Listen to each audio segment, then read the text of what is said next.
সদীয় শতকের পুরনো কাহিনী, যখন বাগদাদ থেকে প্রায় এক ছোট্ট গ্রামে মঞ্জুর আর পরভেজ নামে দুজন ঘনিষ্ঠ বন্ধু থাকত। মঞ্জুর সবসময় গরিবদের সাহায্যকারী, অভাবীদের সেবা এবং অন্যের কল্যাণে বিশ্বাসী মানুষ ছিল। অন্যদিকে তার বন্ধু পরভেজ এই সব কথায় একেবারেই বিশ্বাস করত না। একদিন পরভেজ তার বন্ধু মঞ্জুরের সাথে কথা বলতে বলতে বলল, ওরে আমার বন্ধু, তুই যা কিছু রোজগার করিস তা অন্যের ভালোর জন্য খরচ করে দিস। এর ফলস্বরূপ একদিন তুই অনেক বড় ক্ষতির সম্মুখীন হবি। এটা শুনে মঞ্জুর মুচকি হেসে জবাব দিল, আরে বন্ধু, তুই কি সেই বিখ্যাত প্রবাদ শুনিসনি যে করলে ভালো হয়ও ভালো? আমি যদি কারো খারাপ না করি তাহলে আমার সাথে খারাপ হবে কেন? মনে রাখিস পরভেজ, তুই অন্যকে যা দিবি তাই তোর কাছে ফিরে আসবে। এই শুনে পরভেজ হেসে বলল, আরে ভাই, এসব কথা তো কেবল বইয়ের পাতাতেই সুন্দর লাগে। দেখ, আজও আমি বলছি যে তোর ফসল সারা গ্রামের মধ্যে সবচেয়ে ভালো হয়, তবুও তুই সেটা বেচে অর্ধেক রোজগার এমনিতেই নষ্ট করে দিস।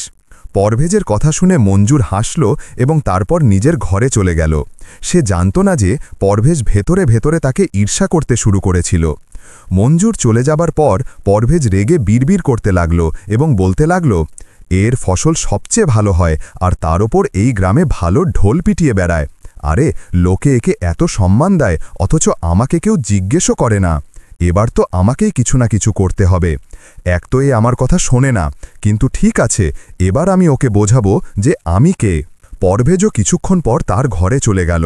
পরভেজের রাগে ভরা মুখ দেখে তার স্ত্রী ফাতেমা বলল, কি হয়েছে গো, আপনার মুখে এত রাগ কেন? আরে কি বলবো, এই সব কিছু আমার বন্ধু মঞ্জুরের জন্য।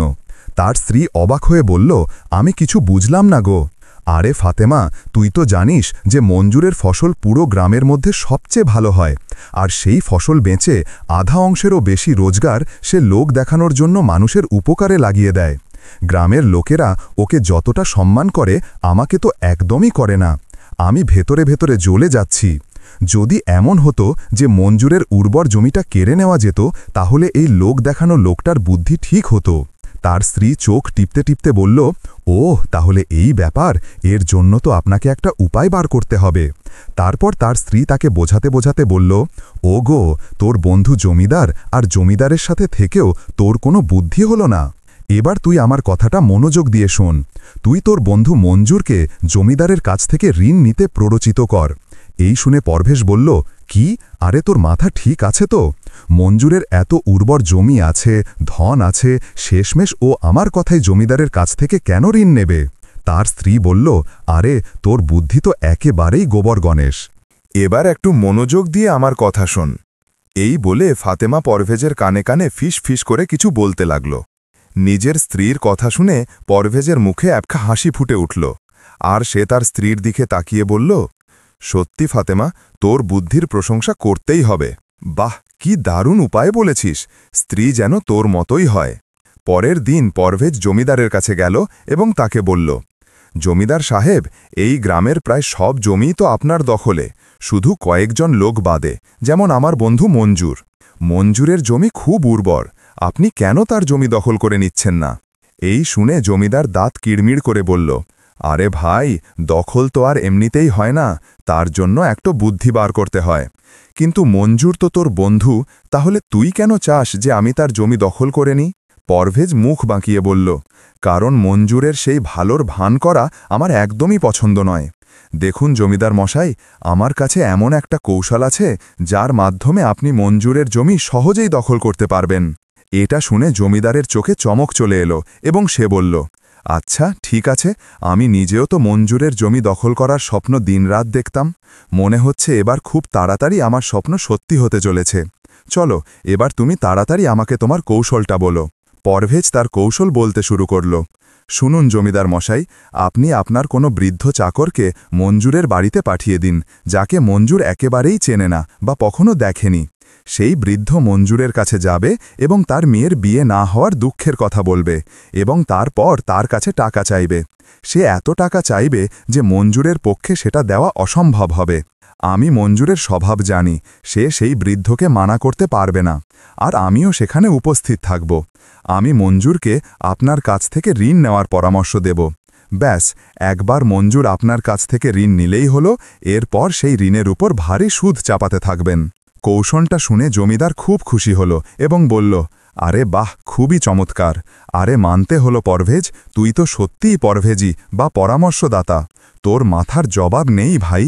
নিজের প্রশংসা শুনে পরভেজ খুব খুশি হল এবং তারপর বলল, আমি এখন মঞ্জুরের বাড়িতেই যাচ্ছি, আপনি কোনো এক বৃদ্ধ চাকরকে সেখানে পাঠিয়ে দেবেন। কিছুক্ষণ পরেই পরভেজ মঞ্জুরের বাড়ি গেল এবং তার সাথে কথা বলতে লাগল। একটু পরে একজন বৃদ্ধ মানুষ মঞ্জুরের বাড়িতে এসে কাঁদতে কাঁদতে বলতে লাগল, বেটা, আমি অন্য গ্রাম থেকে এসেছি। আমি তোর অনেক প্রশংসা শুনেছি যে তুই মানুষের ভালোর কাজ করিস। যেই তোর কাছে সাহায্য চাইতে আসে তুই তাকে নিরাশ করিস না। বেটা, আমি অনেক আশা নিয়ে তোর কাছে এসেছি, আমি খুব বিপদে আছি। মঞ্জুর বলল, হ্যাঁ হ্যাঁ বাবা, বলুন আপনার কি বিপদ। সেই বৃদ্ধ লোকটা চোখে জল আনতে আনতে বলতে লাগল, আরে বেটা, কাল আমার মেয়ের বিয়ে, কিন্তু আজ আমার বাড়িতে চুরি হয়ে গেছে। মেয়ের বিয়ের জন্য আমি যত গহনা বানিয়েছিলাম সব চুরি হয়ে গেছে। বেটা, আমি মহারাজের কাছেও সাহায্য চাইতে গিয়েছিলাম, কিন্তু মহারাজ আমাদের মতো ছোট লোকদের আর কোথায় সাহায্য করেন? তিনি কোনো সাহায্য করলেন না। এখন তো কেবল একটাই পথ আছে, হয় তুই আমাকে সাহায্য কর, নয়তো আমি গিয়ে আত্মহত্যা করি। এই শুনে মঞ্জুর বলল, বাবা, এটা তো খুব খারাপ হয়েছে, কিন্তু মেয়ের বিয়ের জন্য তো আপনার অনেক বড় অঙ্কের টাকার দরকার হবে। আমার তো এখনও ফসল কাটা হয়নি, এত টাকা আমি কিভাবে জোগাড় করব? ঠিক সেই সময় তার কৌশল অনুযায়ী পরভেজ হঠাৎ বলে উঠল, আরে মঞ্জুর, তুই চিন্তা করছিস কেন? গ্রামের জমিদার মশাই আমার খুব ভালো বন্ধু। তুই একটা কাজ কর, জমিদার মশায়ের কাছ থেকে ঋণ নিয়ে নে। যখন তোর ফসল কাটা হবে তখন তার ঋণ শোধ করে দিস। মঞ্জুর তার বন্ধু পরভেজের কথা একেবারে সঠিক মনে করল, আর সে বলল, হ্যাঁ পরভেজ, তুই ঠিক বলেছিস। এই বলে মঞ্জুর সেই বৃদ্ধকে বলল, বাবা, আপনি এখানেই থাকুন, আমি একটু পরে ফিরে আসছি। এই বলে মঞ্জুর পরভেজের সাথে জমিদারের মহলে চলে গেল। মঞ্জুরকে পরভেজের সাথে আসতে দেখে জমিদার মনে মনে খুশি হচ্ছিল এবং বলতে লাগল, এসো মঞ্জুর, আজ আমার এখানে কিভাবে আসা হলো? তখন মঞ্জুর সব কথা জমিদারকে জানালো এবং বলল, জমিদার মশাই, আমার আপনার কাছ থেকে ঋণ দরকার। জমিদার বলল, মঞ্জুর, আমি তোকে 1 মাসের জন্য এত টাকা দিতে পারি, কিন্তু ভাই 1 মাস পরে আমার টাকাটা ফেরত চাই। মঞ্জুর বলল, হ্যাঁ হ্যাঁ জমিদার মশাই, ঠিক আছে, আপনি একদম চিন্তা করবেন না। আর কিছুদিন পরেই আমার ফসল কাটা হবে, তারপর আমি সহজেই আপনার টাকা ফেরত দিয়ে দেব। মঞ্জুরের কথা শুনে জমিদার টাকার থলি মঞ্জুরকে ধরিয়ে দিল। মঞ্জুর খুশি হয়ে বাড়ি গিয়ে সেই বৃদ্ধ লোকটাকে টাকার থলিটা দিয়ে দিল। সেই বৃদ্ধ লোকটা মঞ্জুরকে ধন্যবাদ জানালো এবং তারপর সোজা জমিদারের মহলে চলে গেল। টাকার থলিটা জমিদারকে ফেরত দিতে দিতে বলল, এই নিন জমিদার সাহেব, আপনার টাকা ঘুরে ফিরে আপনার কাছেই ফিরে এলো। জমিদার মনে মনে খুশি হয়ে ভাবতে লাগল, আরে পরভেজ তো খুব চমৎকার কৌশল বানিয়েছে, আমার মন খুশি হয়ে গেল। আমার টাকাও আমার কাছে ফিরে এলো, আর মঞ্জুরও আমার ঋণগ্রস্ত হয়ে গেল। আর তারপর সেই সময়টা এভাবেই কেটে যেতে লাগল। কয়েকদিন পরে মঞ্জুর তার ফসল কেটে শহরে বেচে এলো। জমিদারের ঋণ শোধ করার জন্য সে সোজা জমিদারের মহলে পৌঁছে গেল এবং টাকার থলিটা জমিদারকে দিতে দিতে বলল, এই নিন জমিদার সাহেব, আমি আপনার কাছ থেকে যত ঋণ নিয়েছিলাম সেই টাকা আপনাকে ফেরত দিচ্ছি। জমিদার এক ঝটকায় বলল, আরে ভাই, তোর মাথা ঠিক আছে তো?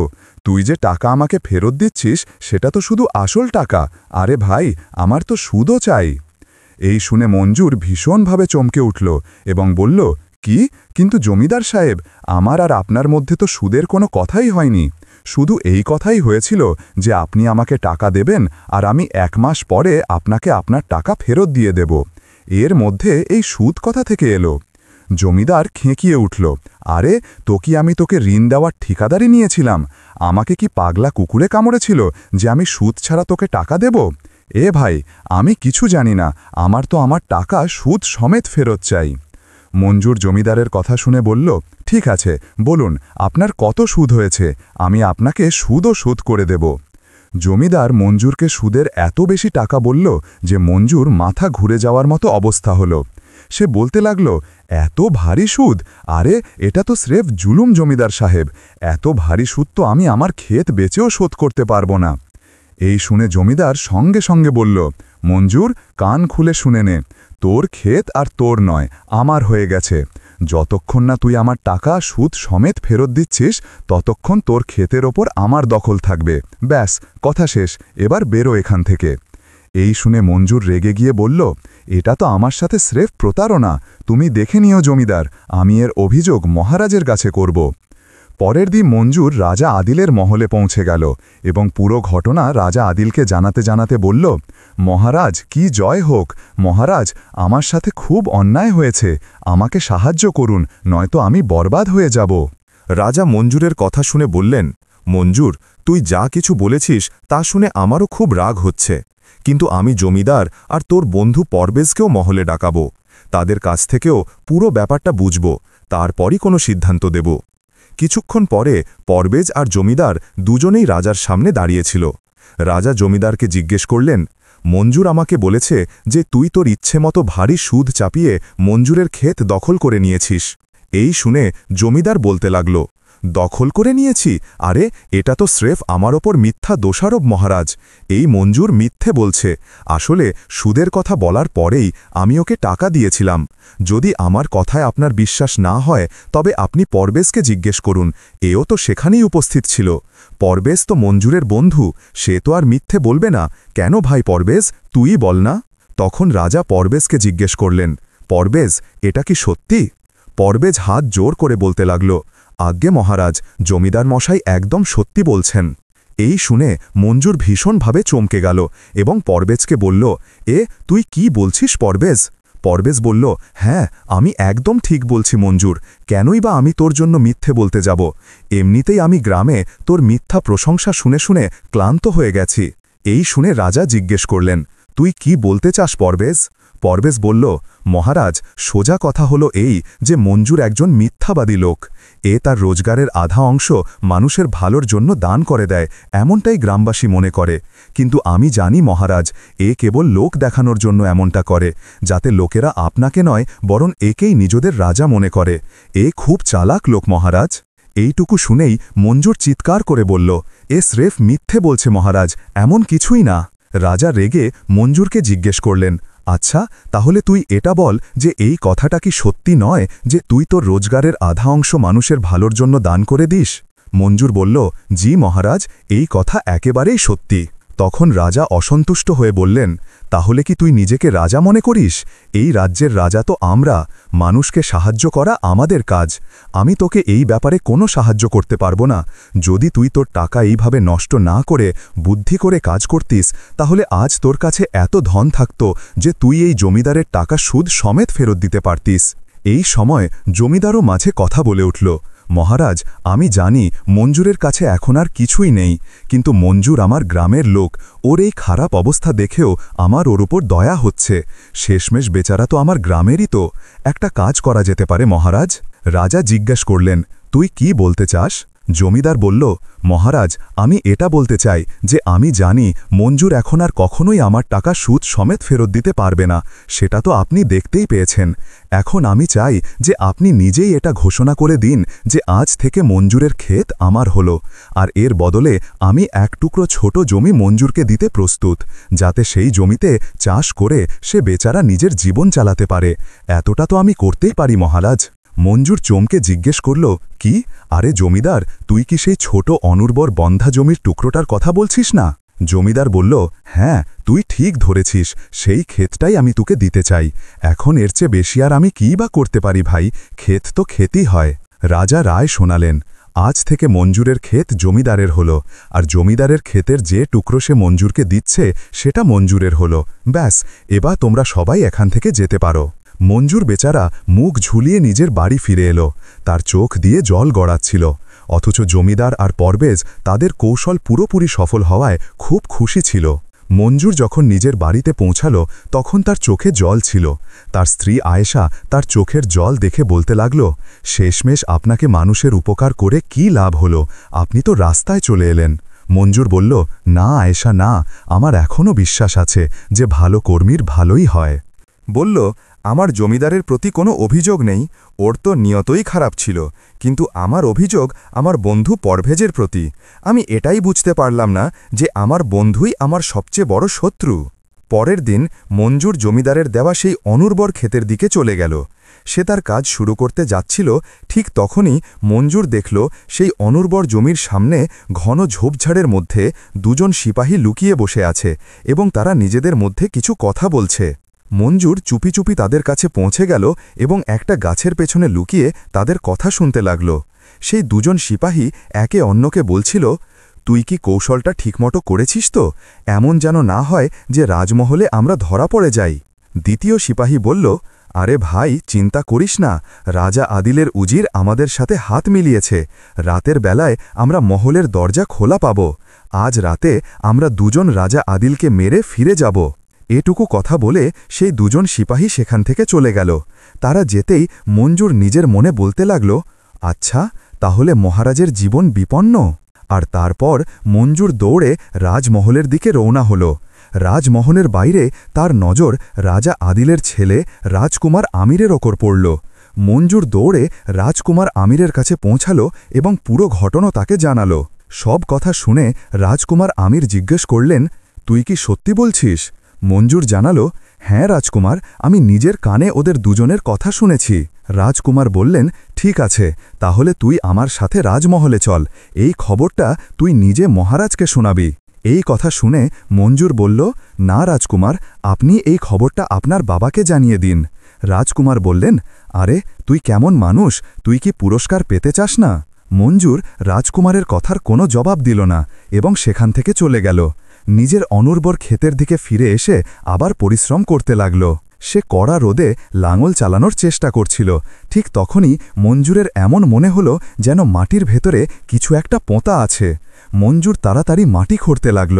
কিছুক্ষণ পরেই মঞ্জুর দেখল যে মাটির ভেতরে একটা খুব বড় পুরনো সিন্দুক ছিল। মঞ্জুর যেই না সেই সিন্দুকটা খুলল, তার চোখ বিস্ময়ে বড় বড় হয়ে গেল। সিন্দুকের ভেতরে সোনা, রূপো, হিরে মুক্ত ছিল। মঞ্জুর সেই সিন্দুকটা তুলে নিজের বাড়িতে নিয়ে এলো এবং সে পুরো ঘটনা তার স্ত্রীকে জানাল। তার স্ত্রী এত ধনসম্পদ দেখে খুব খুশি হল এবং বলতে লাগল, আপনি তো একদম ঠিকই বলতেন, করলে ভালো হয়ও ভালো। আপনার জমি তো জমিদার কেড়ে নিল, কিন্তু এখন তো আমরা ওরকম শত শত জমি কিনতে পারব। কিন্তু মঞ্জুর জানত না যে তাদের এই কথাগুলো বাইরে দাঁড়িয়ে থাকা পরভেজও শুনছিল, কারণ তার বন্ধু পরভেজ অনেক দিন ধরেই মঞ্জুরের ওপর নজর রেখেছিল এবং সে সব সময় তার বাড়ির ওপর নজরদারি করত, যাতে সে মঞ্জুরের প্রতিটি গতিবিধি লক্ষ্য রাখতে পারে। পরভেজ উঁকি মেরে দেখল তো তার চোখ বিস্ময়ে বড় বড় হয়ে গেল।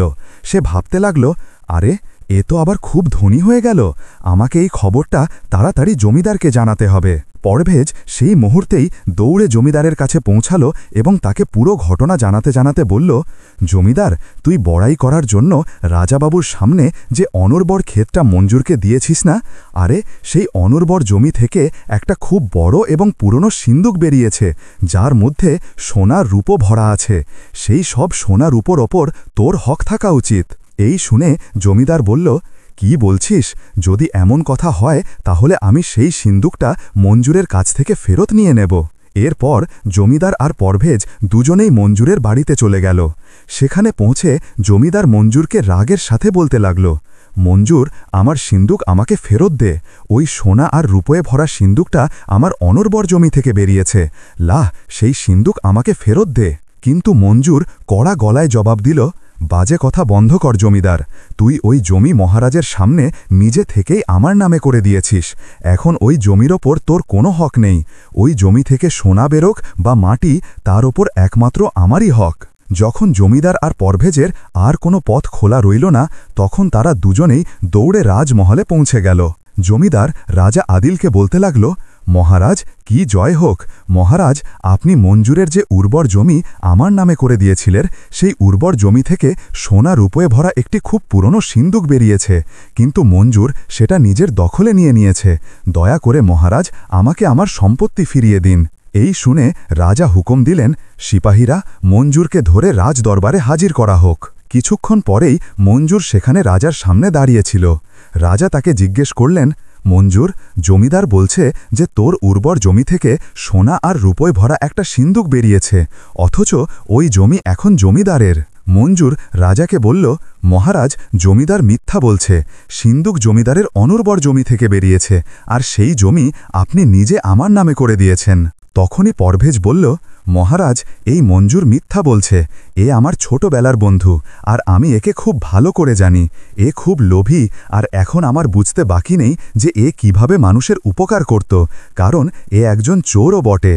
ঠিক সেই সময় সেখানে রাজকুমার আমির এসে পৌঁছালেন, যিনি মঞ্জুরকে দেখে ভীষণভাবে চমকে গেলেন এবং মঞ্জুরের দিকে ইশারা করতে করতে তার বাবাকে বললেন, আব্বুজান, এই তো সেই লোক যে আপনার জীবন বাঁচিয়েছে। রাজা বললেন, বেটা, তুই কি বলতে চাস, একটু পরিষ্কার করে বল।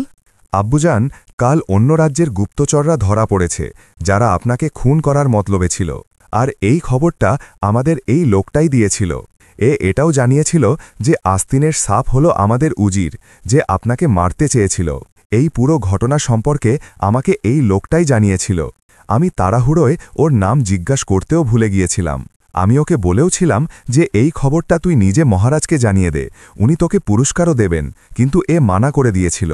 এই শুনে রাজা অবাক হয়ে মঞ্জুরের দিকে তাকাতে লাগলেন এবং বললেন, মঞ্জুর, যখন তুই এত জরুরি খবর পেয়েছিলি তখন আমার কাছে এলি না কেন? যদি তুই আমার কাছে আসতিস তাহলে এর বদলে তুই অনেক পুরস্কারও পেতিস।